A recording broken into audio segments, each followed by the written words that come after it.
आपके अनुसार ऐसे क्या साइंस होंगे, कौन सा वो फेज होगा जब आपके कर्म बहुत एक्टिव हो जाते हैं, आपके पिछले जन्मों के कर्म? कर्म की फिलॉसफी ना सिर्फ थॉट एंड एक्शन पर है, पर वो थॉट एंड एक्शन का जो इम्पैक्ट औरों पर होता है उसके आधार पे भी हमारा डेबिट या क्रेडिट होता है। रियली, इज इट पॉसिबल कि अगर आप किसी इंसान की बुराई कर रहे हैं, चाहे गॉसिप कर रहे हैं, चाहे मन में ही उसकी निंदा कर रहे हैं, तो आप उसका बुरा कर्म काट रहे हैं और वो बुरा कर्म आपको लग रहा है? अगर मैं आपके बारे में सोच रही हूँ और आपके किसी नेगेटिव क्वालिटी के बारे में सोच रही हूँ, तो इनफैक्ट मैं आपकी नेगेटिव क्वालिटी को अपने में एब्जॉर्ब कर रही हूँ बिना जाने। अच्छा कर्म है उनका, अच्छे इंसान है, अच्छे इंटेंशंस है, फिर भी उनकी लाइफ में कुछ ना कुछ ऐसे इंसिडेंट्स होंगे, कोई एक ऐसा व्यक्ति आएगा जो उन्हें इतना डिस्टर्ब कर देगा। क्योंकि उनको बहुत जल्दी बहुत कुछ चुकतू करना होता है, क्योंकि उन्हें अपनी स्पिरिचुअल जर्नी में आगे जाना होता है और फास्ट जाना होता है। कार्मिक सेटलमेंट, फॉरगिवनेस का रोल कार्मिक सेटलमेंट में समझना चाहूँगी यहाँ से कि फॉरगिवनेस इतना बड़ा रोल कैसे प्ले करती है। जब हम सही कॉन्शियसनेस से ऑपरेट करना शुरू करते हैं, क्योंकि हम राइट एनर्जीज रेडिएट करते हैं, तो हमें कुछ करना भी नहीं पड़ता। जो आसपास हमारे लिए सही नहीं है ना, वो अपने आप हट जाता है। The Karma, the starting point of Karma is my thought, my consciousness, my awareness.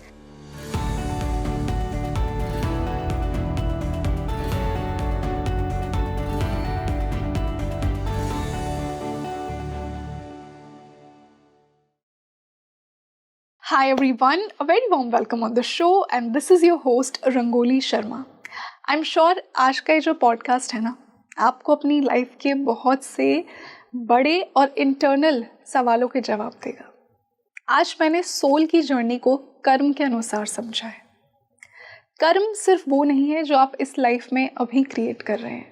जन्मों जन्मों की यात्रा है हमारी कर्म से। कर्म की वजह से ही आपको एक पर्टिकुलर सेट ऑफ पेरेंट्स मिले, कर्म की वजह से ही आपको एक पर्टिकुलर कंडीशन में आपका जन्म हुआ। तो ये कहना कि सिर्फ एक जीवन तक सीमित है, ये तो सच्चाई नहीं है। आज हमने जो मल्टीपल लाइफ टाइम्स में कर्म किए हैं ना, और उसके अनुसार जो हमें जीवन मिला है या प्रॉब्लम्स मिली हैं, उनके सल्यूशन ढूंढने की कोशिश की है आज के पॉडकास्ट में। आई एम श्योर आपके मन में भी ये सवाल होंगे कि कोई ऐसा तरीका हो जिससे मेरा कर्म बैलेंस रहे, ताकि मैं उस लिविंग मोक्षा की स्टेट में जीऊँ। क्यों कुछ सोल्स आपको हर्ट करती हैं, उनके साथ क्या कर्म है और किस प्रकार वो कर्म सेटल हो। चाहे डीप ट्रॉमा आपको किसी सोल ने दिया हो, डीप हर्ट दिया हो, वो कर्म आप कैसे सेटल कर सकते हैं, कैसे उस हायर कॉन्शियसनेस में एक्ट कर सकते हैं, उस डिवाइन कॉन्शियसनेस में रह सकते हैं। आज हमने इस पर बात की है। आई थिंक एक बहुत ही इम्पॉर्टेंट एस्पेक्ट है ये लाइफ का। अगर आपको एक खुश लाइफ जीनी है और प्रेजेंट में जीना है, तो अपने कर्म को तो ध्यान में रखकर हमें जीना होता है। और इसी स्पेशल डिस्कशन के लिए एक बहुत ही स्पिरिचुअली एनरिचिंग गेस्ट मेरे साथ जुड़ी हैं। बहुत ही डीप इनसाइट्स आज के पॉडकास्ट में हमें इनसे मिलने वाले हैं एंड आई एम श्योर आपको उतना ही ये पॉडकास्ट रिलेट करेगा जितना मुझे किया है। I would like to welcome BK Ritu. She is an author, spiritual researcher और ब्रह्म कुमारी से एसोसिएटेड है। Ritu ji, welcome back on the show. बहुत अच्छा लग रहा है आज आपसे फिर से मिलकर। Thank you so much. ओम शांति। ओम शांति। और आई एम श्योर कि आज का जो टॉपिक है एक सीकर के लिए बहुत ही इम्पोर्टेंट होने वाला है, क्योंकि आज मैंने एक ऐसा ही विषय चुना है जो मेरी ऑडियंस को बहुत पसंद आएगा। और पर्सनली मैं भी हमेशा रिसर्च में रहती हूँ ऐसे विषयों को जानने में कि कर्म, जी कहते हैं ना कि हमारा कर्म प्रधान है। सब कुछ मिट जाता है, बट हमारी आत्मा हमारे पूर्व जन्मों से वो कर्म ही लेकर आती है। जी। और कहते हैं कि जो भी आपको माता पिता मिले हैं, जो भी आपको सिबलिंग्स मिलते हैं, जो भी लोग आपकी लाइफ में आपसे टकराते हैं, सबसे एक सोल कनेक्शन है। तो मैम यूँ तो कहा जाए तो हमेशा ही हमारा कर्म एक्टिव रहता है, बट कई बार ना मैंने क्या ऑब्जर्व किया है और मैंने बहुत से लोगों की लाइफ में ये देखा भी है और सुना भी है कि लाइफ में ना एक फेज ऐसा आएगा जब बहुत बड़े ट्रांसफॉर्मेशन होंगे। Right. I am sure my viewers would agree कि या तो बहुत पॉजिटिव ट्रांसफॉर्मेशन होंगे या नेगेटिव ट्रांसफॉर्मेशन होंगे। और कहीं ना कहीं लाइफ आपको कुछ नए और कुछ बड़े के लिए प्रिपेयर कर रही है। बिल्कुल। तो सबसे बड़ा साइन क्या होगा कि एक इंसान की लाइफ में उसके पूर्व जन्म के कर्म उसको बहुत इंटेंसली अफेक्ट करने वाले हैं, आपके अनुसार ऐसे क्या साइंस होंगे, कौन सा वो फेज होगा जब आपके कर्म बहुत एक्टिव हो जाते हैं, आपके पिछले जन्मों के कर्म? जी, देखिए कर्म जो है वो किसी ना किसी रूप में हमारे सामने हर सेकंड में आ रहा है। जी बिल्कुल। है ना? जैसे जो भी हमारे आसपास की सिचुएशंस हैं, अभी प्रेजेंट की जो भी सिचुएशंस है, उनका आधार है मेरे पास्ट के किए हुए कर्म। राइट।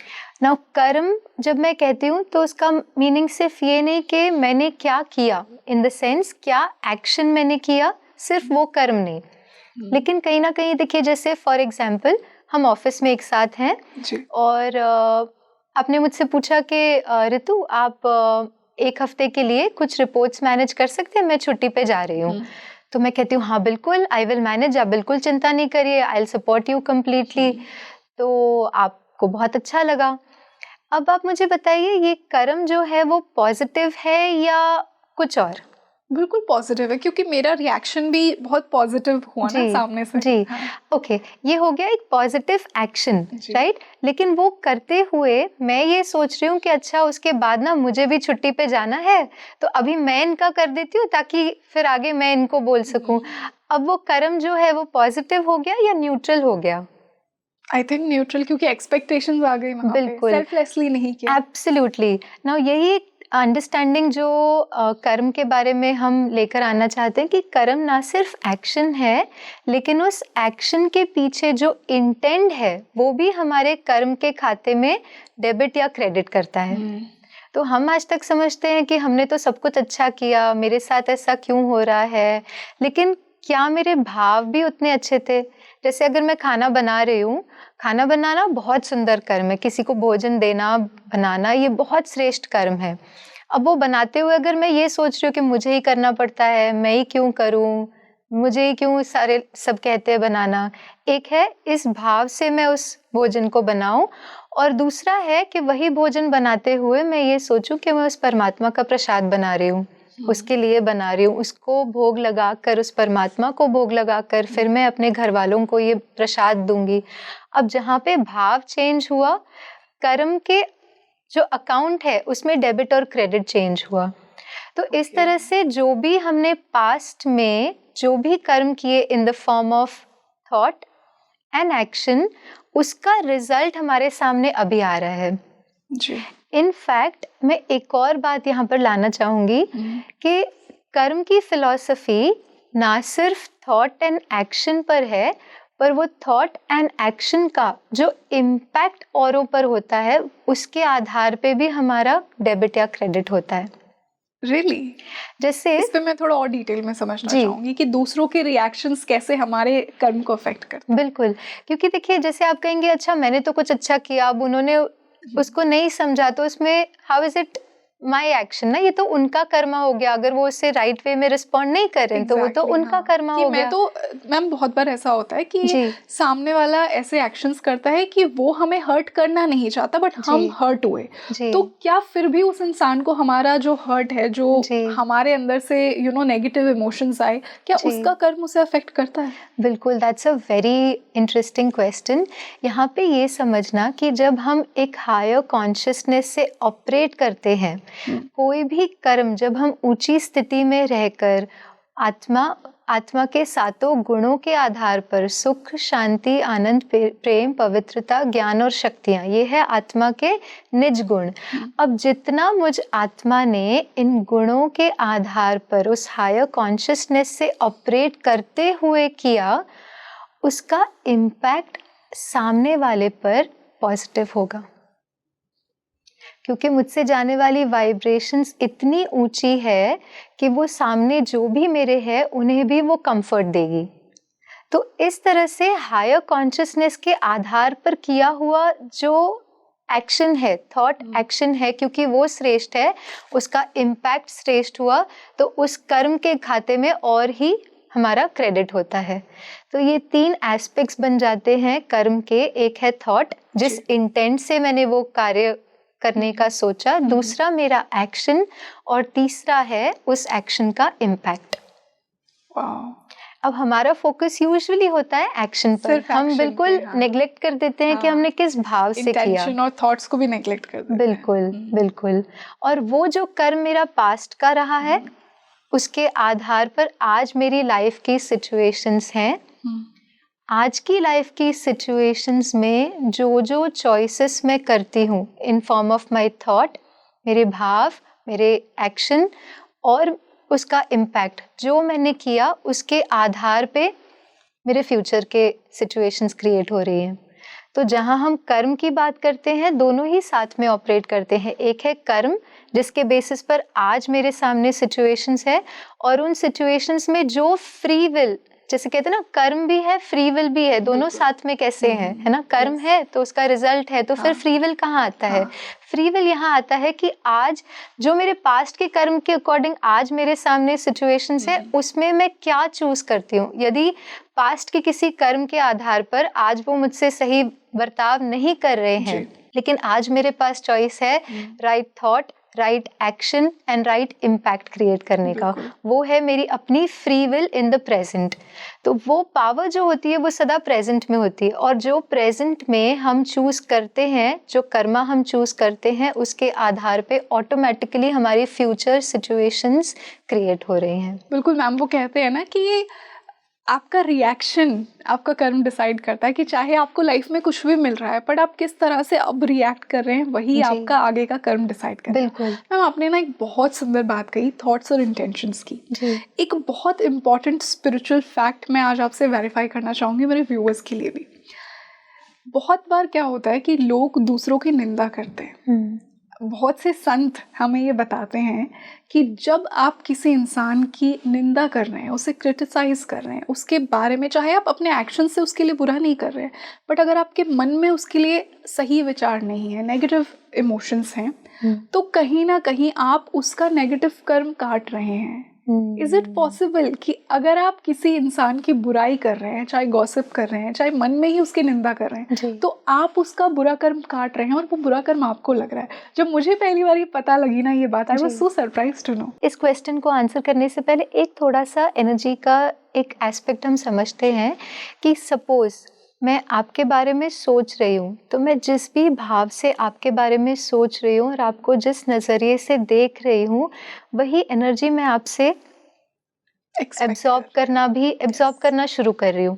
तो अब क्या हो गया, मेरा नेगेटिव क्यों बनते जा रहा है? क्योंकि मैं आपके बारे में सोचे जा रही हूँ, मैं आपके उन्हीं गुणों के बारे में सोच रही हूँ। तो यदि मैं आपके बारे में अच्छा सोचती हूँ तो मैं आपका अच्छा एब्जॉर्ब कर रही हूँ, वो एनर्जी अपने आप मुझ में आ रही है, क्योंकि हम कनेक्टेड होते हैं ना, हम हर आत्मा के साथ अपने संकल्पों के द्वारा, जैसे वो तार होती ना, संकल्पों के तारों से हम सबसे कनेक्टेड है, और वो इनविजिबल कॉर्ड, और उसके आधार पर वो एनर्जी एक्सचेंज होता रहता है। तो अगर मैं आपके बारे में सोच रही हूँ और आपके किसी नेगेटिव क्वालिटी के बारे में सोच रही हूँ, तो इनफैक्ट मैं आपकी नेगेटिव क्वालिटी को अपने में एब्जॉर्ब कर रही हूँ बिना जाने।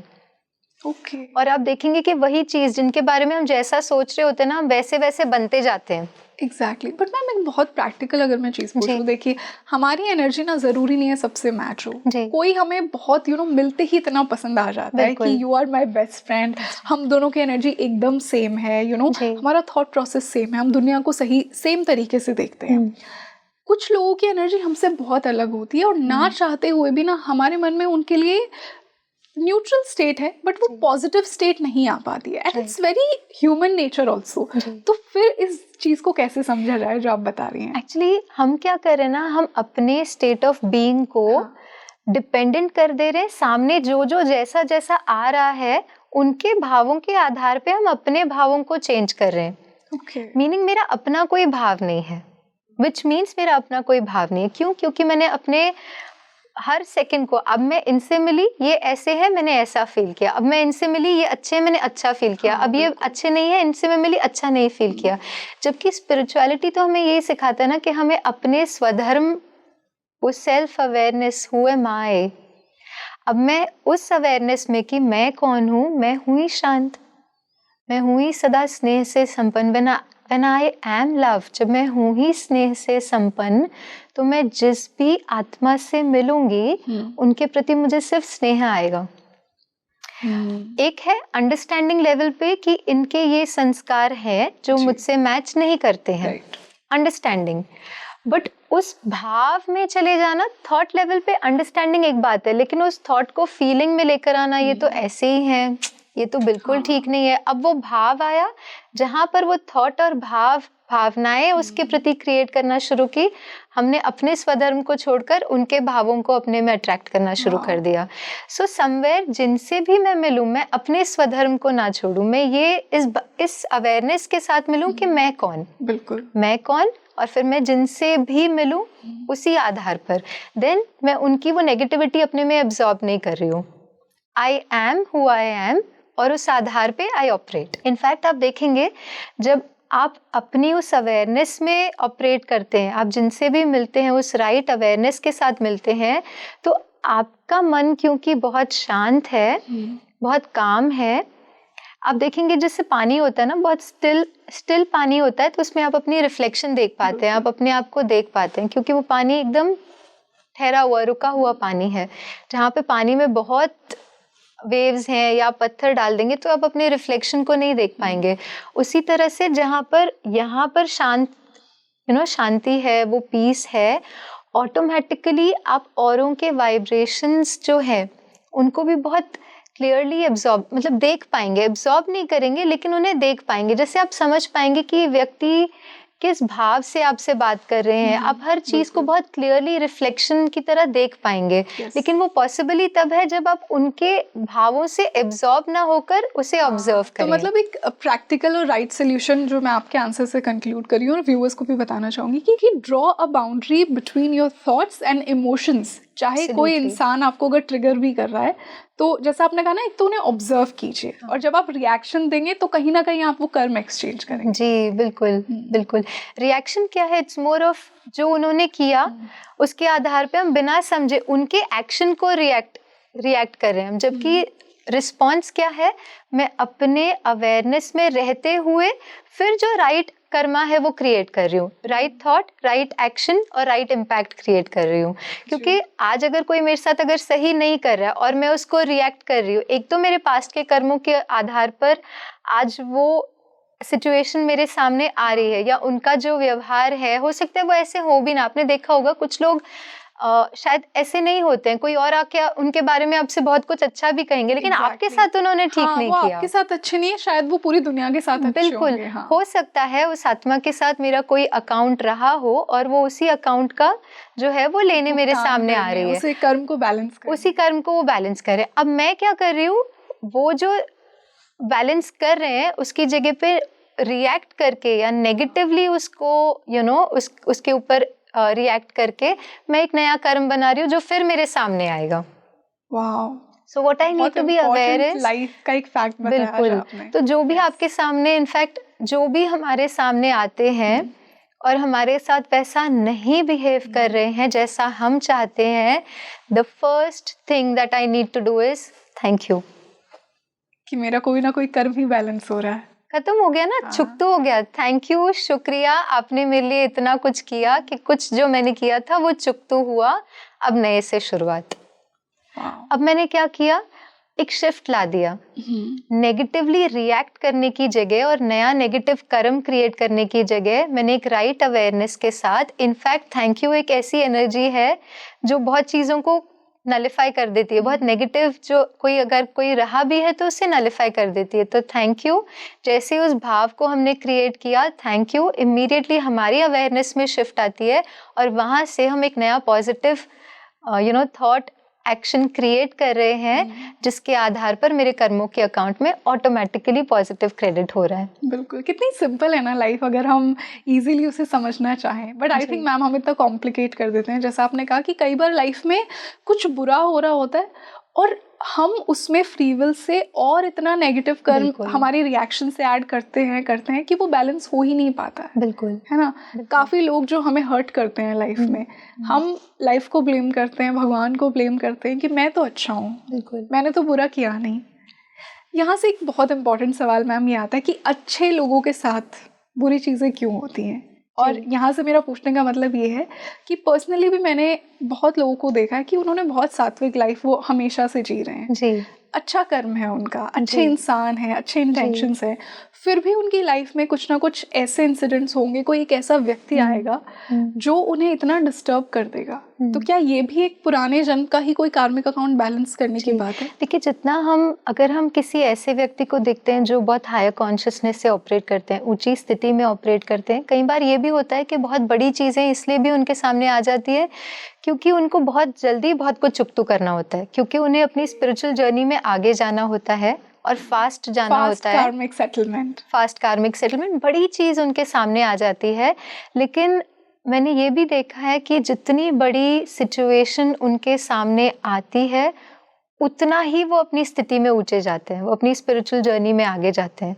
क्यों? क्योंकि वो उन बातों को भी एक जरिया बना लेते हैं अपनी स्थिति को और ऊंचा लेके जाने का। वो इस चीज़ से नीचे जाने की जगह अपने को और ही पावरफुल बनाकर, अपने को और ही पॉजिटिविटी, एलिवेटेड थॉट से भरकर वो अपनी कॉन्शियसनेस को ऊंचा लेकर जाते हैं। कई बार ये भी मैंने देखा है कि किसी बहुत बड़े ट्रांजिशन से गुजरना होता है जहाँ पे जो परमात्मा, यूनिवर्स, लाइफ हमें एक बहुत ऊंची स्टेज पर लेकर जाना चाहते हैं, उससे पहले भी हमारे सामने ऐसी चीज़ें आती है। और उसका रीज़न ये होता है कि जो भी चीज़ें हमें उस स्थिति तक पहुंचने के लिए विघ्न बन रही है या बाधा डाल रही है, उन सब चीज़ों को अपने आप थोड़े टाइम के लिए लाइफ हटा देती है, ताकि हम उस चीज़ से, उन एनर्जी से बाहर निकल के अपने को इतना पावरफुल बना दें। और इसलिए आप देखेंगे कई बार बहुत सारा हमारे आसपास सपोर्ट सिस्टम होता है, वो ख़त्म हो जाता है। हम जिन लोगों से बहुत क्लोज्ड होते हैं वो भी नहीं होते हैं, जो हमने लाइफ में अचीव किया होता है, सब कुछ पलों में सब कुछ ख़त्म हो जाता है। ऐसा लगता है लाइफ में अब कुछ है ही नहीं। इनफैक्ट वही टाइम होता है जब लाइफ कुछ नया लिखती है हमारे जीवन के कागज़ों में, क्योंकि अगर बहुत कुछ लिखा हुआ है तो कुछ नया लिखने की जगह ही कहाँ है। तो अगर हमारे कोई भी ऐसे व्यूअर्स हैं जो किसी ऐसे फेज से गुजर रहे हैं जहाँ पे उन्हें लगता है कि कुछ भी दिखाई नहीं दे रहा, उसे एक हार की तरह लेने की जगह वो इस तरह से ले कि शायद लाइफ कुछ बहुत सुंदर मेरे जीवन के पन्नों पे लिखना चाहती है और उसके लिए मैं अपने आप को तैयार कर लूँ। बिल्कुल, बहुत सुंदर मैम। जैसे आपने तैयारी की बात की, हाउ टू मेक श्योर, एक बहुत इंपॉर्टेंट सवाल है ये, मैं चाहती हूँ कि मेरे व्यूअर्स भी इसको अपनी लाइफ में अप्लाई करें। हाउ टू मेक श्योर कि जो कर्म है मेरा, जो मैं इस लाइफ में कर रहा हूँ या कर रही हूँ, वो एकदम बैलेंस्ड होकर चले, ना ही तो डेबिट हो ना ही क्रेडिट हो, एकदम कार्मिकली फ्री लाइफ कैसे जी जाए जी, वो लिविंग मोक्षा की स्टेट जिसकी हम बात करते हैं। बिल्कुल, wonderful, that's a very good question. देखिए, जितना हम सिचुएशंस और बाह्य परिस्थिति, लोग, उनकी बातों में एंटेंगल्ड रहेंगे, हम वो जीवन मुक्त स्थिति को अनुभव नहीं कर पाएंगे। जीवन में रहते हुए मुक्त स्थिति, जीवन मुक्त स्थिति हम कब अनुभव कर पाएंगे? जब हम परिस्थितियों के प्रभाव में नहीं है। और वो स्थिति बनाने के लिए सबसे ज़रूरी है कि हमारी स्थिति का आधार बाह्य नहीं, लेकिन हमारी अपनी अवेयरनेस हो। जितना I am in that awareness of who I am, मैं कौन, मैं वो श्रेष्ठ आत्मा, मैं उस परमात्मा का बच्चा, मैं जितना हर कार्य करते हुए, आपसे बात करते हुए मैं इस अवेयरनेस को बनाए रखूं। कोई ऐसे आते हैं जो मुझसे अच्छे से नहीं बात करते हैं, मैं कौन, हम क्या करते हैं, मुझसे ऐसे बात नहीं करना, देखा ऐसे ही है, ये ठीक नहीं है, उसकी जगह पे मैं कौन। जितना उस अवेयरनेस के आधार पर, उस आत्मिक अवेयरनेस के आधार पर हम ऑपरेट करेंगे, आप देखेंगे आप सिचुएशन के प्रभाव में नहीं आते और तब हम जीवन मुक्त स्थिति में रह सकते हैं। एक तो ये तरीका है। दूसरा ये है, जब हम मेडिटेशन करें तो इस फिजिकल वर्ल्ड की अवेयरनेस से थोड़ा बियॉन्ड, है ना, थोड़ा ऊपर जाकर हम उस हायर कॉन्शियसनेस को क्रिएट करें, जहाँ पर ना लोग हैं, ना परिस्थितियां हैं, ना बातें हैं, कुछ भी नहीं है। मैं आत्मा बहुत ऊंची स्थिति में उस परमात्मा के सानिध्य में एक बहुत ऊंची कॉन्शियसनेस में बैठूं। जैसे बैठूं इन द सेंस स्थित हो जाऊं, उस स्थिति में कुछ पलों को अपने लिए क्रिएट करूं, उसमें स्थित हो जाऊं। जैसे ही उस अवेयरनेस को क्रिएट किया, क्योंकि अकाउंट कहाँ है, सारे यहाँ इस फिजिकल वर्ल्ड में, रिलेशंस, लोग, सिचुएशंस, ये सब फिजिकल वर्ल्ड में है। जैसे इस फिजिकल वर्ल्ड की अवेयरनेस से हम बियॉन्ड गए, उस हायर अवेयरनेस को क्रिएट किया, ऑटोमेटिकली एक जीवन मुक्त स्थिति को हम अनुभव करते हैं। तो जीवन में रहते हुए दो बातें, एक जब हम मेडिटेशन करें तब यहाँ से बिल्कुल परे, और दूसरा, जब वहाँ से वापस आए, अपने कर्म में आए, क्योंकि ऐसा नहीं कि हमें कर्म छोड़ना है ना। हर चीज़ जो हम करते हैं, पानी का ग्लास उठाना भी तो कर्म है, श्वास लेना भी तो कर्म है, हर चीज़, थॉट भी तो कर्म है, अभी हमने देखा। तो कर्म तो हम कर ही रहे हैं, लेकिन कर्म करते हुए योग, कर्म योगी जीवन कब होगा? जब हम कर्म करते हुए उस अवेयरनेस को बनाए रख सकते हैं कि मैं कौन। तो इन दोनों बातों को जब हम अपने जीवन में ला देते हैं, तो हम देखेंगे कि हमारे से होता हुआ हर कर्म वो एक बैलेंस्ड कर्म होगा, वो नेगेटिव की तरफ नहीं होगा। Because I am operating out of the right intent. मैं उस सही भावना के आधार पे ऑपरेट कर रहा हूँ, जो किसी भी बाह्य पॉजिटिविटी या नेगेटिविटी से इन्फ्लुएंस्ड नहीं हो। वो उस सही यथार्थ अवेयरनेस के आधार पर। मैम, जैसा आपने बहुत सुंदर तरीके से अभी थोड़ी देर पहले ही हमें समझाया था कि हम दूसरी आत्माओं से एक इनविजिबल स्ट्रिंग से अटैच्ड होते हैं। कई बार बहुत पॉजिटिव कनेक्शंस होते हैं, कई बार बहुत नेगेटिव कनेक्शंस होते हैं, और सोल्स चाहती हैं कि जो कर्म है वो सेटल हो। अगर आपने किसी को हर्ट किया है और आपने एक जन्म में उसका पश्चाताप नहीं किया, आपने नहीं एक्सेप्ट किया, तो अगले जन्म में वो सोल फिर आपकी लाइफ में आएगी और वो लूप चलता रहेगा। बिल्कुल। और ये लूप जब तक नहीं रुकेगा जब तक एक सोल उस हायर कॉन्शियसनेस में आकर ना दूसरे को फॉरगिव नहीं करती रहे।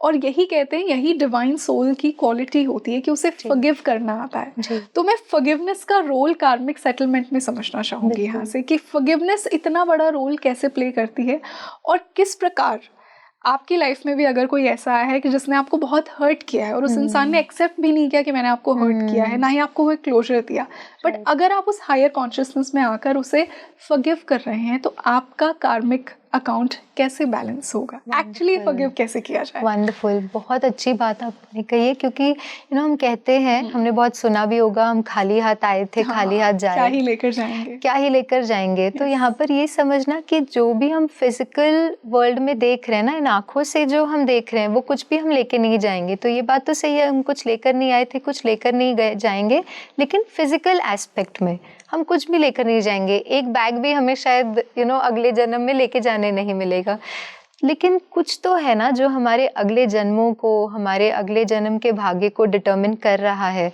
तो वो है जो संस्कार और अकाउंट हम अगले जन्म में लेकर जा रहे हैं। अब अगर मुझ आत्मा ने किसी के लिए बहुत ज़्यादा हेट्रेड या ऐसी कोई भाव को पकड़े रखा है, उसे लेट गो नहीं किया है, और अगर आज मेरा शरीर छूट जाता है, तो जो अगला जन्म मैं लूँगी, कहीं ना कहीं उस अकाउंट के आधार पे वही आत्मा किसी न किसी फॉर्म में फिर मेरे सामने आएगी। बिल्कुल। और फिर जैसे आपने कहा, एक लूप बनते जाता है, और फिर हम उसी हर्ट पेन को, क्योंकि हमने उसे हील नहीं किया ना। अभी सपोज मुझे कहीं चोट लगी है, और उस चोट को मैंने ठीक से हील नहीं किया, उसे मलम नहीं लगाया, उसे बैंडेड नहीं किया, और इनफैक्ट उसे बार बार स्क्रैच करे जा रही हूँ, वो वुंड और ही डीप हो जाएगा और वो हील हो ही नहीं पाएगा, क्योंकि हील होने से पहले ही मैं उसे फिर, तो वो व्यक्ति हमारे फिर सामने आ जाता है, हमने फिर वो हर्ट क्रिएट कर दिया। तो वो हर्ट का एक लूप या एक पैटर्न बन जाता है। और हमारी आजकल हम आसपास देखेंगे तो हम सभी आत्माओं ने बहुत सारी ऐसी पैटर्न्स, इमोशनल पैटर्न्स बना के रखी है, और हमारे बिल्कुल समझने या जानने से पहले ही वो पैटर्न्स काम करने लगती है और हम रिएक्ट कर देते हैं, और हमें पता भी नहीं लगता कि हमें पता भी नहीं होता है कि ऐसे रिएक्शन कब कर दिया। बिल्कुल। 2 दिन पहले मैं किन्हीं से बात कर रही थी, उन्होंने एक बहुत डीप बात, जो उनकी बात से मुझे रियलाइज हुई, उन्होंने कहा कि ऋतुबेन, जिस व्यक्ति ने बचपन में मेरे साथ बहुत कुछ गलत किया, और क्योंकि मैं आध्यात्मिकता से जुड़ी थी, तो मैंने अपने पर बहुत काम किया, क्योंकि बहुत उस चीज़ ने मुझे बहुत अंदर से बहुत सारा ट्रॉमा और पेन देकर रखा था। मैं किसी पर विश्वास नहीं कर पाती थी, किसी से एक कनेक्ट नहीं बिल्ड कर पाती थी, क्योंकि बचपन में मैंने इतना उस ट्रॉमा को एक्यूमुलेट कर लिया। फिर मैंने अपनी स्पिरिचुअल जर्नी शुरू की, और मुझे लगा कि मैंने उसे फॉरगिव कर दिया, सब कुछ ठीक हो गया। एक बार वो व्यक्ति मेरे सामने आए, और मैंने उनसे कहा, क्योंकि मैंने अपने पर इतना काम किया था, तो मैंने उनसे कहा कि मैंने आपको तो माफ़ कर दिया। तो उन्हें कहकर बहुत खुशी हुई कि हाँ, मैंने आपको माफ़ कर दिया। अब प्रॉब्लम कहाँ आई, जब वो सामने वाले ने कहा, किस बात के लिए? और तब वो सारा पेन निकल के आया और उन्होंने कहा, वो जैसे ही उन्होंने कहा ना, किस बात के लिए, मुझे तो पता ही नहीं आपने इतना ऐसा कुछ क्रिएट करके रखा हुआ है कि मैंने आपको हर्ट भी किया था। मैंने आपको हर्ट भी किया था। तो फिर वो गिनाने लग गए कि ये किया आपने, ये किया था, ये किया था, ये किया था, ऐसे किया था। वो सारी बातें गिना दी। कुछ पल बाद उन्हें खुद रियलाइज हुआ कि जब मैं ये गिना रही हूँ मतलब तो फॉरगिव किया ही नहीं है ना। बिल्कुल। फिर उन्हें कहीं ना कहीं हमारी जो कॉन्वर्जेशन, जो बात हुई, उसमें ये बात निकल के आई कि देखिए, उन्होंने जो किया वो उनका एक्शन, सही गलत जो भी उनका एक्शन, लेकिन उन्होंने ना वो गिल्ट क्रिएट किया है मेरे लिए, ना वो पेन क्रिएट किया है, ना वो ट्रॉमा क्रिएट किया। क्योंकि अगर उन्होंने क्रिएट किया होता, राइट, तो उनको भी तो पता होता ना कि उन्होंने वो दिया है। एग्जैक्टली। उन्होंने अपना एक्शन किया, लेकिन जो ट्रॉमा, जो पेन, जो गिल्ट मैंने क्रिएट किया है, वो तो मेरी अपनी क्रिएशन है। इस एक सिचुएशन में अगर हम देखें, वो एक्शन किया, वो चले गए। हाँ। अब मैं बैठी हूँ 10 साल तक उस पेन को एक्सपीरियंस करते हुए, उस वुंड को और डीपली। तो अब इस सिचुएशन में आप किसको फॉरगिव करोगे? बल्कि खुद को ही आप हार्म कर रहे हैं। आप खुद को ही हार्म कर रहे हैं। तो सबसे पहले तो ये समझना, forgiveness is a form of just letting go whatever happened, acceptance towards whatever happened and taking that responsibility. मेरी अपनी जिम्मेवारी है, मेरे अपने मन की स्थिति। मेरी मन की स्थिति का आधार ही है मेरे संकल्प। एक थॉट, उन्होंने ऐसा किया, हर्ट। दूसरा थॉट, मैं ठीक हूँ, आई एम फाइन। पर मैम, ये जो आई एम फाइन वाली स्टेट है ना, इस पे मैं थोड़ा बात करना चाहूँगी। कई बार क्या होता है कि आप हर्ट हुए हैं और आप खुद को इतना कन्विंस कर रहे हैं, आप अनवांटिंगली खुद को उस ऑप्टिमिस्टिक स्टेट में डाल रहे हैं कि आप एक्सेप्ट ही नहीं कर रहे हैं कि आपके साथ क्या हुआ है। तो ये भी तो प्रॉब्लमैटिक है ना। देखिए, किसी भी तरीके का label will be a problem. अच्छा, मैंने फॉरगिव कर दिया और मैं एक बैज लगा के घूम रही हूँ कि भाई आई एम स्पिरिचुअल और मैंने फॉरगिव कर दिया, वो भी एक लेबल हो गया, which is also an ego state. मैं फॉरगिव नहीं करूंगी कब, वो भी एक लेबल है। सो ये दोनों ही स्टेट है ना, ये ईगो कॉन्शियसनेस है। कर दिया, कभी नहीं करूंगी, दोनों ही is a form of ego. और ईगो कभी भी हमें हीलिंग करने नहीं देगा। So instead of working on, मैं of course we need to let go. उन्होंने जो किया, उनका एक्शन, दैट अंडरस्टैंडिंग हमारे पास है, नॉलेज लेवल है, but somewhere that healing will first happen when I am able to create so much love. मैं अपने अंदर उस स्नेह की भावना स्वयं के लिए, अपने जीवन के लिए इतनी क्रिएट करूं, because love is one of the biggest healer.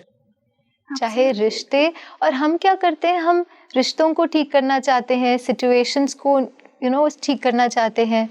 सबसे सुंदर तरीका जो मैंने अपने जीवन में सीखा है और अब सीख रही हूँ और उसे इम्प्लीमेंट कर रही हूँ, वो ये है कि हम इतना स्नेह को अपने अंदर क्रिएट करें, इतना लविंग, इतना लवफुल, लव से इतना भर जाएं कि वो हीलिंग तो ऑटोमेटिकली एक आउटकम है।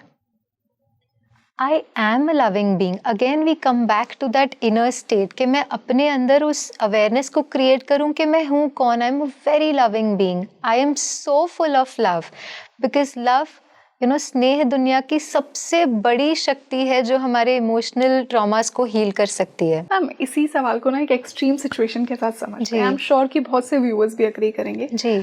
कई बार क्या होता है कि कोई इंसान आपकी लाइफ में आपको इतना हर्ट, इतना प्रॉब्लम क्रिएट करता है, इतना ट्रॉमा देता है, और आपको पता है कि आप बहुत ज़्यादा हर्ट हुए हैं, लेकिन फिर भी अगर आप खुद को ये बोल रहे हैं कि आई एम अ लविंग एनर्जी, और अंदर से आपकी नहीं आवाज़ आ रही है कि मैं इस सोल को फॉरगिव करूं क्योंकि आप इतने हर्ट हैं, तो फिर इस फ्रीक्वेंसी में कैसे पहुंचा जाए? बिकॉज बहुत से लोगों की ये स्टोरी होती है कि उन्हें लाइफ में डोमेस्टिक वायलेंस की अगर हम बात करें कि कोई इतना प्रताड़ित कर रहा है कि उनके अंदर से आवाज़ आ ही नहीं पाती है कि आई फॉरगिव यू या फिर I am into this loving energy. I am sure कि बहुत से लोग अग्री करेंगे इस बात से। बिल्कुल, that journey is not easy. लेकिन देखिए, यहाँ पर अगेन हम दो चीज़ों को अलग करते हैं। एक है वो व्यक्ति और उनका एक्शन, उन्होंने जो किया, राइट? जो ट्रॉमा है, जो मेरे अंदर जो पेन है, वो किसके आधार पे क्रिएट होता है, ये समझना बहुत ज़रूरी है, राइट? एक है वो उस व्यक्ति और उनका एक्शन, दूसरा है मेरे जो पेन है, मेरे पेन का आधार ही मेरे अपने संकल्प है। कैसे? फॉर एग्जाम्पल, अभी मैं सोचती हूँ I am a peace, just an example, I am a peaceful being, I am a happy being, thought, feeling, experience. वो एक्सपीरियंस जो है वो आत्मा में स्टोर हो रहा है in the form of patterns, right. Thought, feeling, experiences. हाँ। अब ये साइकिल अगर हमने समझ लिया तो ये भी हम समझ जाएंगे कि मेरे ट्रॉमा का आधार भी तो मेरा अपना संकल्प है। So now I don't have to sit and forgive that person. No. What I just need to do is create so much love within myself. Not for that. अभी हम उस स्टेज पर नहीं पहुंचे कि हम उनके ऊपर उनके लिए वो भावना क्रिएट कर पाए। Hold on. It's okay. आप उनके लिए ना करें. Sit with yourself. With yourself create so much love in yourself. इतना आप स्नेह से भरपूर हो जाए कि सबसे पहले तो आपका ट्रॉमा हील हो जाए। आई एम अ लविंग बीइंग। अपने से तो हम प्यार कर सकते हैं, हम अपने से तो प्यारी बातें कर सकते हैं, बिल्कुल। और एक्चुअली में मैं आपसे कहूँ क्यों हम ये एक्सपीरियंस करना बहुत ईजी है, that I am a loving soul and I am a peaceful soul. एक थॉट से हम इतना डीपली इसको इसलिए एक्सपीरियंस कर सकते हैं क्योंकि आत्मा के वो ओरिजिनल गुण हैं, संस्कार हैं। क्योंकि हमने एक्सटर्नल पर फोकस करके एक्वायर कर लिया बहुत कुछ नेगेटिव, इसलिए हम उसमें कैरिड अवे हो जाते हैं। लेकिन आज भी अगर मैं एक थॉट क्रिएट करूं, I am a peaceful being, I will be able to experience it. Now इन संकल्पों के आधार पर सबसे पहले तो अपने इमोशनल ट्रॉमास को हील करना with right thought and with right awareness. I'm not doing anything to external. आप देखेंगे एक बारी हमने right energies को create, जो thought हम create करते हैं, आत्मा ने जो thought create किया, brain को touch हुआ, brain waves बनी, energy के form में हमारे environment में spread हो रही है, जैसे हम aura भी कहते हैं, energies भी कहते हैं, right? तो हमने सबने अपने लिए वो energy field बना कर रखा है।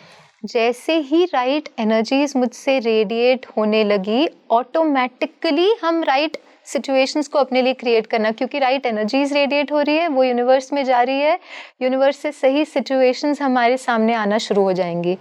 Now second aspect of your question, जैसे आपने कहा कि एक्सट्रीम सिचुएशंस जैसे डोमेस्टिक वायलेंस है, असॉल्ट है, ये सारी चीज़ें हैं, कई बार बहुत बहुत सालों तक भी एक व्यक्ति उन्हीं सिचुएशंस में बिल्कुल एंटेंगल्ड रहता है, बाहर नहीं निकल पाता, रिपीट करता रहता है वही दिमाग में। एक तो पैटर्न रिपीट कैसे होता है कि या तो फिर हम उसी व्यक्ति के साथ उसी संबंध में रहते हैं और वो ट्रॉमा को और ही हम क्रिएट करते रहते हैं और वो फिजिकल अब्यूज चलते ही रहता है या वो वायलेंस चलते ही रहता है, या फिर हम उससे भी बाहर निकलते हैं क्योंकि मैंने वो पैटर्न क्रिएट कर लिया, अगले रिलेशंस में हम वही क्रिएट करते हैं फिर से। ये रिलेशनशिप में तो स्पेशली बहुत होता है, रोमांटिक रिलेशनशिप में, कि अगर आपने एक टॉक्सिक पार्टनर अट्रैक्ट किया जो आपके लिए सही नहीं था और अगर आपने उस ट्रॉमा को हील नहीं किया तो वो सेम पैटर्न्स आपको डिफरेंट लोगों में दिखेंगे, बिल्कुल वही क्रिएट करेंगे आप। That's the first understanding that we need to have. हमें किसी पर कुछ नहीं करना है, सबसे पहले हमें अपने अंदर उस स्नेह को इतना क्रिएट करना है, हीलिंग हो रही है, राइट एनर्जीज जा रही हैं, राइट सिचुएशंस अपने आप क्रिएट हो जाएंगी। नाउ दूसरी बात, वो सिचुएशन जैसे safety first, right?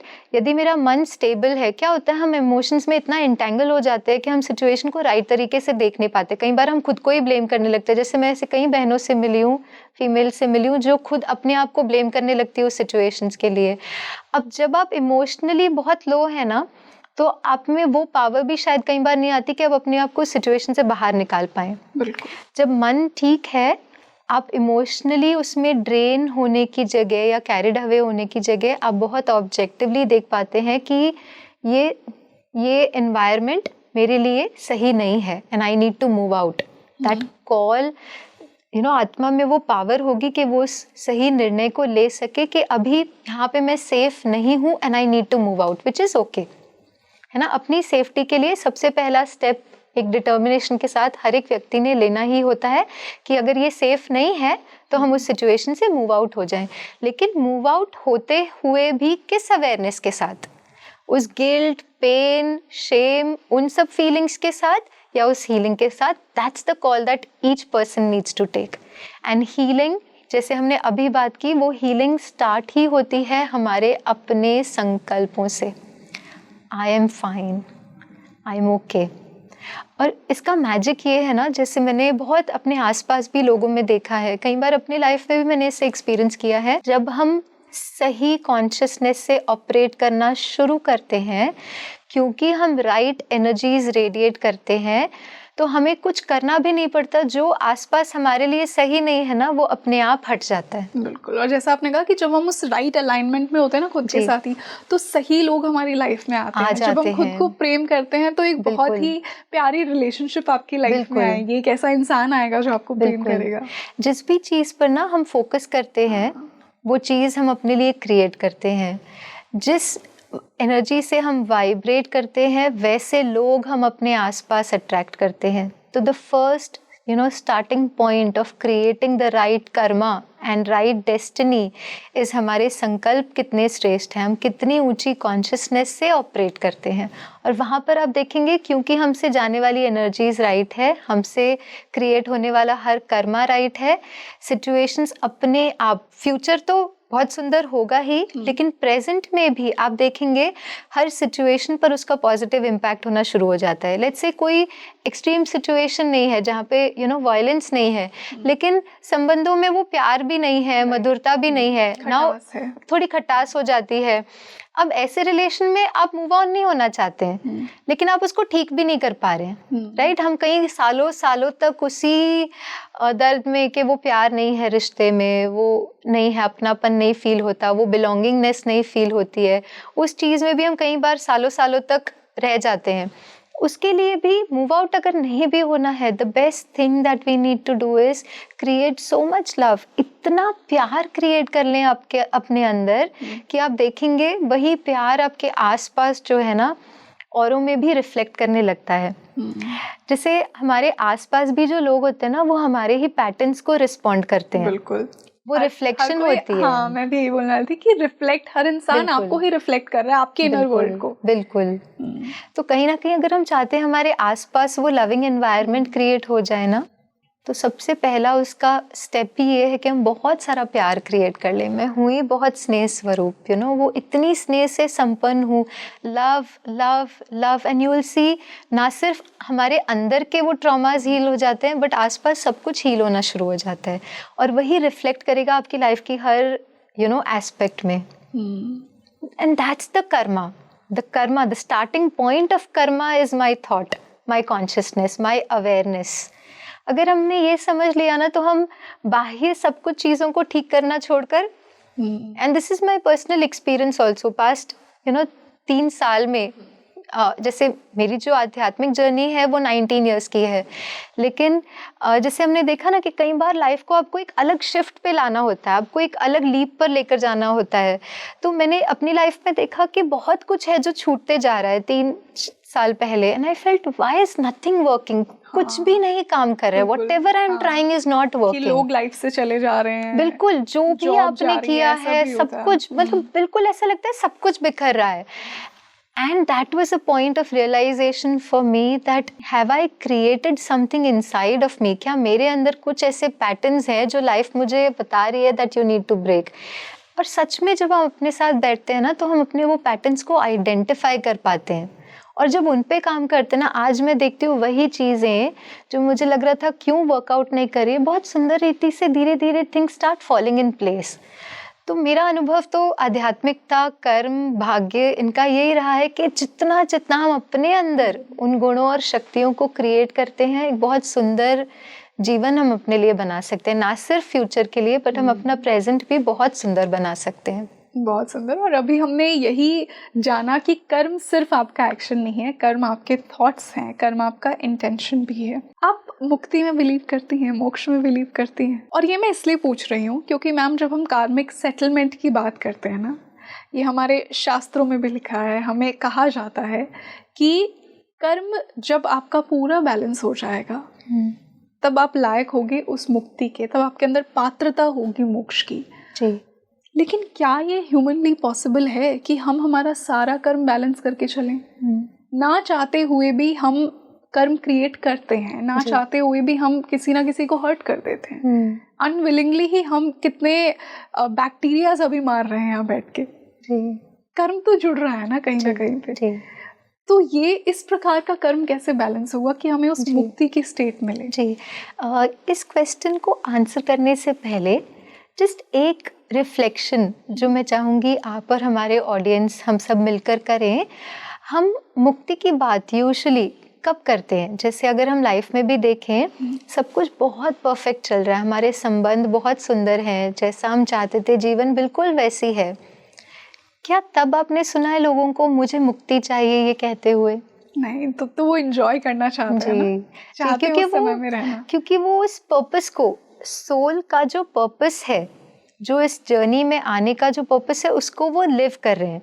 They are living the purpose of the soul's existence. तो तब वो मुक्ति नहीं चाहते हैं। लेकिन जब कोई बहुत दुखी है, अपसेट है, आप देखेंगे वो कहेंगे बस अब तो मोक्ष चाहिए, अब तो इससे छूटना चाहते हैं, राइट? तो ये समझना कि जब हम मोक्ष की बात करते हैं, मुक्ति की बात करते हैं, तो कहीं ना कहीं आत्मा मुक्ति चाहती है, लेकिन दुखों और जो पेन हर्ट है, इन सब से मुक्ति चाहती है, जीवन से मुक्ति नहीं। क्योंकि देखिए, जैसे अगर मैं एक सिंपल एक ऑर्गन की बात करूं, हार्ट है, हार्ट का काम है बीट करना, वो उसके एग्जिस्टेंस का पर्पस है। अगर वो आज कहे कि भाई आज तो मैं हॉलीडे पर हूँ, अब तो मुझे हार्ट बीट नहीं करना है, तो फिर तो उसके एग्जिस्टेंस का पर्पस खत्म हो जाता है।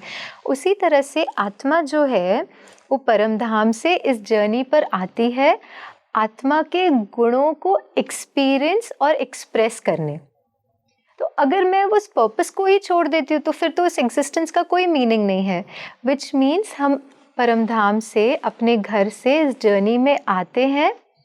जब हम अपनी जर्नी शुरू करते हैं तो एक बहुत सुंदर जर्नी होती है। जैसे हर चीज़, जैसे घर है, घर जब नया है बहुत सुंदर होता है, कुछ सालों बाद धीरे धीरे कुछ क्रैक्स आते हैं, कुछ कलर खराब हो जाता है, कुछ डल हो जाता है, धीरे धीरे घर और ख़राब होता है, लीकेज होना शुरू होती है, कुछ पार्ट्स गिरना शुरू करते हैं। फिर हम क्या करते हैं, नहीं अब तो इस घर को रिनोवेट करने की ज़रूरत है, इसको तोड़कर नए घर को बनाने की ज़रूरत है। तो हम नए घर के कंस्ट्रक्शन की ओर बढ़ जाते हैं। हर चीज़ अपनी सबसे हाईएस्ट स्टेज से, सतो प्रधान से सतो रजो तमो की तरफ आती है। जब तमो पर आते हैं तब हमें लगता है ये हमें नहीं चाहिए, और फिर क्या होता है कि हम फिर से उस सतो प्रधान स्टेज की तरफ। तो आत्मा आज बहुत सारी आत्माएं जो कहती हैं बस अब नहीं चाहिए, है ना, क्योंकि हमें ये दुख और अशांति देखी नहीं जाती। अपना छोड़िए, जब हम आसपास भी लोगों को इतना दुखी देखते तो भी ऐसा लगता है बस अब और नहीं, है ना। तो कहीं ना कहीं हम चाहते हैं कि बहुत सुंदर सृष्टि हो, और उस सतो प्रधान स्टेज, वो नए घर की जो स्टेट है ना, वो फिर से चाहते हैं, राइट। तो आत्मा जो है अपनी जर्नी में जब नया शुरू करती है, सतो प्रधान है, बहुत ऊंची है, उसके अनुभव भी बहुत श्रेष्ठ है। अब मुक्ति चाहते हैं क्योंकि अब बहुत दुख शांति है, और मुक्ति का आधार है सबसे पहले तो जीवन में रहते हुए इन गुणों और शक्तियों को अनुभव करना, उसको भरना। जितना जितना भरते गए उतना आत्मा फिर से उस हाईएस्ट स्टेज पर पहुंची, जिससे इस दुख शांति से हम मुक्त होते हैं। और जैसे आत्मा उस ट्रांजिशन से गुजरती है, जैसे मैं आपसे एक ऑब्जर्वेशन आपसे पूछूंगी, जैसे अगर 20 साल पहले टिपिकली जब मैंने अपनी आध्यात्मिक यात्रा शुरू की, तब मैं कॉलेज में थी, मेरे आसपास पूरी कॉलेज में मेरे एक भी बच्चा ऐसा नहीं था जो इन स्पिरिचुअलिटी की तरफ इतना जिनका झुकाव था। पूरे कॉलेज में I think I was the only one जिनका स्पिरिचुअलिटी की तरफ अचानक से झुकाव हुआ, कोई भी और नहीं था। जबकि जो बातें मैंने सुनी उन्होंने भी सुनी, लेकिन कोई इस राह पर नहीं चले। आज आप देखिए, एक कॉलेज में 60 बच्चों की एक क्लास में देखिए, उसमें कम से कम 40 ऐसे बच्चे होंगे जो कोई ना कोई स्पिरिचुअल कंटेंट को कंज्यूम कर रहे हैं। एक अवेयरनेस तो डेफिनेटली होगी। अवेयरनेस बहुत, फॉलो नहीं भी करते, अवेयरनेस है, meaning that shift is happening. एक स्पिरिचुअल एक्सपेंशन तो हो रहा है मैम, बहुत मैसिव तरीके से एक स्पिरिचुअल एक्सपेंशन हो रहा है। People are talking about law of attraction, लोग अपने अवेयरनेस को ऊंचा बनाने की बात कर रहे हैं, अपने संकल्पों को श्रेष्ठ बनाने की बात कर पा रहे हैं या नहीं कर पा रहे, that's a second question. But today there is that transition which is happening, जो कहीं ना कहीं इंडिकेशन है कि डिग्रेडेशन भी अपनी लास्ट स्टेज तक पहुंच चुका है, और अब हम तैयार हैं उस नई सृष्टि में, उस नए ऊंची सृष्टि में रहने के लिए। और इसीलिए आप देखेंगे बहुत ज़्यादा स्पिरिचुअलिटी आज लोग अपनाना चाहते हैं। हाँ, उस हाईएस्ट स्टेज तक जितना हम अपने पर काम करते हैं उतना हम उस हाईएस्ट स्टेज पर पहुंचकर इन दुखों और अशांति से हम अपने को मुक्त कर सकते हैं।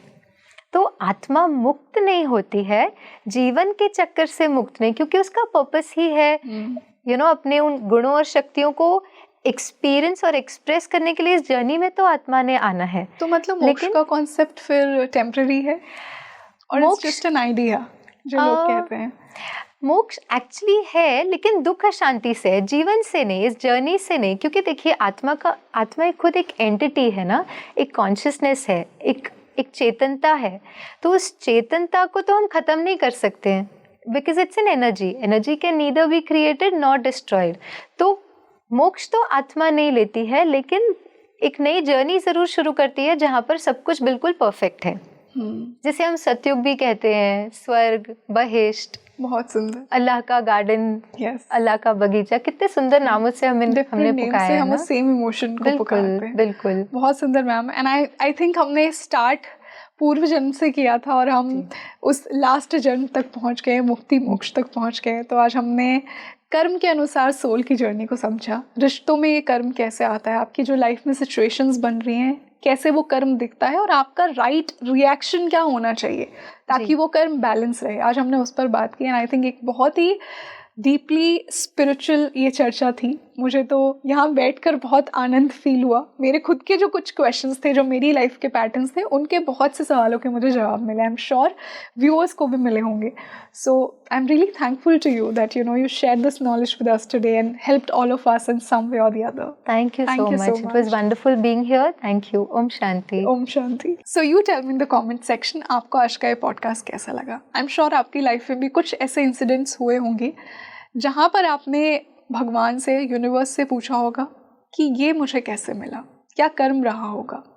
देखिए, कर्म की जो जर्नी है वो डिफरेंट लाइफ टाइम्स की है। हमें लगता है कि सब सेटल हो गया, पर जैसा मैम ने आज समझाया कि कर्म सिर्फ आपका एक्शन नहीं है, आपके थॉट्स, आपके इंटेंशंस भी आपका कर्म बनाते हैं। सो आई होप कि आज का ये पॉडकास्ट ना आपको थोड़ा सा मोटिवेट करेगा ज़रूर कि आप भी उस कर्म को बैलेंस करने का एटलीस्ट इंटेंशन रखें और उस हायर कॉन्शियसनेस में जिए जिसकी आज हमने बात की। और मैं स्पीकिंग ट्री के माध्यम से आपके लिए ऐसा ही स्पिरिचुअली एनरिचिंग कंटेंट लेकर आती रहूँगी। मुझे कमेंट सेक्शन में ये बताइए कि आने वाले पॉडकास्ट में आप और किन टॉपिक्स पर, ऐसे ही विषयों पर चर्चा सुनना चाहेंगे। I would definitely include them in my coming podcast. This is your host Rangoli Sharma. I see you in another podcast. नमस्ते।